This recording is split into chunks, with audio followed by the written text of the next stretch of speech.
Yo me pregunto, básicamente, toda mi intervención va a ser preguntarme yo misma qué me dice Confesión en la Piedra del Sol. Primero, tengo que decir que la fórmula escogida tiene muchos riesgos, lo cual supone cierta valentía, creo yo, en relación con el continuum del conjunto y con ese subtítulo que no aparece en portada, pero que refleja el tema central y que está en una de las páginas iniciales. Es pinceladas y trazos de dos vidas. Exactamente. Eso es lo que tenemos y mucho más. Novela espléndida, y digo sí, novela, sin entrar en el debate de los géneros, porque es a la vez lo que llamaríamos, desde la crítica literaria, una novela total. Como dirían muchos de los protagonistas del boom hispanoamericano. Por ejemplo, Cortázar en Rayuela, que significa básicamente que en una novela puede entrar todo tipo de discurso.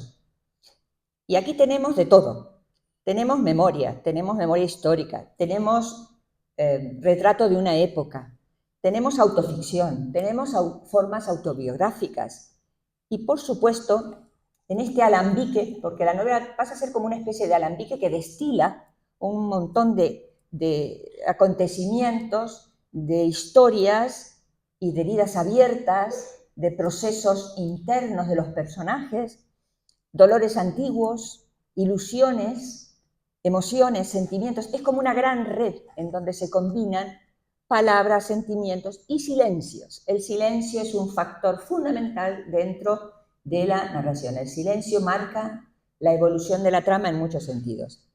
Como novela total, permite la inclusión de discursos, incluso como el jurídico, fíjense, el filosófico, en las discusiones entre Isidro, los dos personajes, ¿sí? ¿Sí? El reo es el camión del ultraje inicial que sufre la familia de Germán. Matrícula H1000BBB, objeto, a ver, algunos críticos hablan de objeto cuasimágico de la trama, al que en ese acto notarial, después de la búsqueda terrible de ese camión que ha significado tanto en la historia, vean el camión como algo interesante para mover la trama, ¿sí? Como un objeto casi mágico, al final va a terminar en ese acta, cuidado como si fuera un ser vivo. Y se dice, encontrarme con un lenguaje, que es una de mis pasiones, evidentemente, muy interesante, un léxico florido, muy variado, rico en giros y expresiones dialectales que reflejan la diversidad lingüística del español peninsular.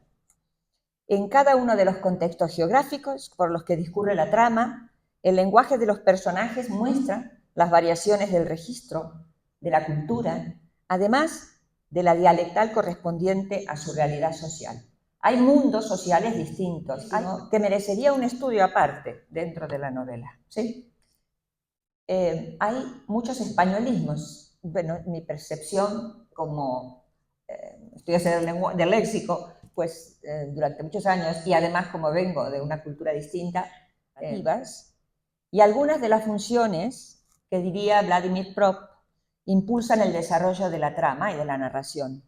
Está muy bien construida esta evolución de la trama a través de distintos impulsos. Por ejemplo, voy a poner algunos ejemplos.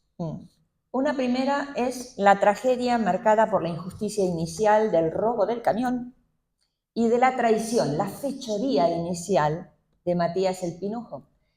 Un individuo que, contando con el apoyo de Germán, ¿sí?, la buena voluntad de ese personaje, un personaje de verdad que da para una novela especial, Germán, por muchos valores, que acaban con las ilusiones de progreso, pero no de vida, de Germán y su mujer. Esa es una primera clave. La segunda clave importante que veo en la obra es la memoria. A ver, memoria en varios sentidos, ¿eh? La memoria que vive en la descripción de cada uno de los espacios recorridos y evocados por los personajes, pero también la memoria, ¿sabéis?, en la elección del silencio que algunos personajes hacen, de decir, no me voy a acordar, voy a guardar lo desagradable del pasado, ¿sí?, tomando conciencia de la necesidad del perdón o de la reconciliación o simplemente del olvido. Otra clave, sin lugar a dudas, es la amistad profunda. Es de amistad constante, perdurable, mutuamente respetuosa. Es impresionante, a pesar de las diferencias que tienen los dos personajes, Isidro y Juan, ¿sí? Diferencias vitales, uno religioso, el otro en otro ámbito totalmente distinto, con cierta ironía, con cierta acidez, siempre respetuosa en su amistad. A pesar de ser tan distintos los dos amigos, desde la infancia hasta el final de sus vidas, que nada tienen que reclamarse ni reprocharse porque entre ellos se ha impuesto el perdón, la reconciliación, clave central de toda la novela. Hay un sabor también, las novelas tienen que desprender un cierto sabor. Hay un sabor que yo reconozco de la novela, sobre todo con la tragedia injusta inicial, que desencadena toda la trama y afecta íntimamente el devenir de varias generaciones, de los dos troncos generacionales, como se dice en algún momento, que me evoca, ¿sabéis?, el principio de Pedro Páramo, de Juan Rulfo. Es la misma sensación, una frase inicial que me indica, eso es la Revolución Mexicana, ¿no? Empieza con la tragedia, el asesinato, es decir, exactamente igual, injusta sobre un ser inocente, ¿sí? Y esa atmósfera a mí la he mantenido a lo largo de la lectura. Tal vez uno siempre lee de acuerdo con las lecturas previas que ha hecho, ¿no? Evidentemente. Bueno.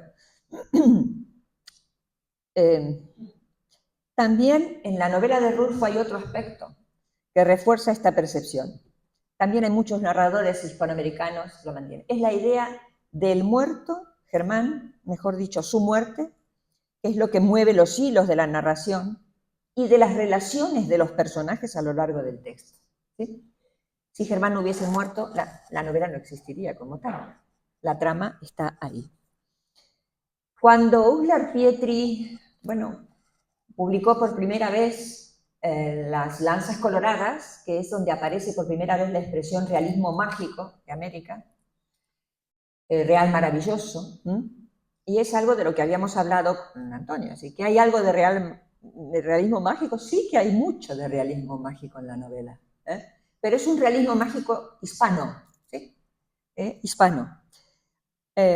Yo os exhorto a que lo busquéis, porque hay muchas situaciones. Por ejemplo, aquella celebración tan curiosa del entierro del personaje central, ¿no? Es una celebración muy curiosa, ¿sí? Donde el personaje que ha muerto ha dejado una serie de textos, ¿sí? Hacen una comida, me ha recordado mucho a esas celebraciones mortuorias que hay también en México, ¿no? Y además, los muertos no dejan de vivir, como en Pedro Páramo, como en Las Lanzas Coloradas, hablan a los vivos, ¿no? Y Germán le habla a su mujer en algún momento y le dice que no tiene lugar para el rencor, ¿sí? Que hay que llegar a la reconciliación. Porque ella, y lo dice alguien que, por todos los datos que aparecen en la novela, podemos imaginar, no se dice expresamente que sea masón, o que busque la masonería como una posibilidad, pero dice algo que es muy cristiano, porque que no tiene sentido que guarde rencor su mujer, le dice a su mujer, porque él ya está en paz, está muy en paz. En fin, que no se puede borrar porque está en la memoria de todos los que lo han vivido y los que lo han sufrido, es lo que buscan los que han sufrido la injusticia como los que la han provocado, los dos. Sin ese olvido buscado, no sería posible la reconciliación. Hemos de tomar en cuenta también la memoria del autor, porque evidentemente, y felicitar el esfuerzo de información documental, porque hay mucha información precisa a cada paso. Las fotografías finales lo reflejan muy bien. Y así, yo ya voy terminando, porque lo importante no es lo que pueda decir yo, sino lo que podáis percibir en la lectura vosotros mismos. Cada libro nos da sus propias claves según nuestras propias lecturas y nuestras propias vivencias. No hay una lectura igual a otra. Pero yo para cerrar este comentario, pues pienso básicamente que memoria, búsqueda del olvido y amistad son finalmente las claves fuertes que permiten la reconciliación y un mensaje que debe inspirarnos hoy. ¿Qué nos dice finalmente el autor? ¿Qué nos quiere enseñar? Bueno, pues en el diálogo confesión final que Isidro dirige a Juan en el entierro de Juan, más realismo mágico, un muerto que sigue hablando, ¿no? Donde se reconoce lo que creo es la enseñanza fundamental de la novela, su mensaje final. Página 312, me permito leer esto como final. Y te diré sobre todo, dice Isidro, a Juan, ¿sí?, que nuestras dos vidas han merecido la pena. Nuestro abrazo de hoy ha sellado la tragedia que sacudió a vuestros abuelos. No debe de haber hijos sin ni nietos culpables ni víctimas. Nuestras circunstancias no son las de aquellos porque hemos dialogado. No asentimos ni asumimos sus actos, pero sí hemos aprendido la lección. Y que la aprendan las próximas generaciones. Nada más, gracias. Muchas gracias, Marisa.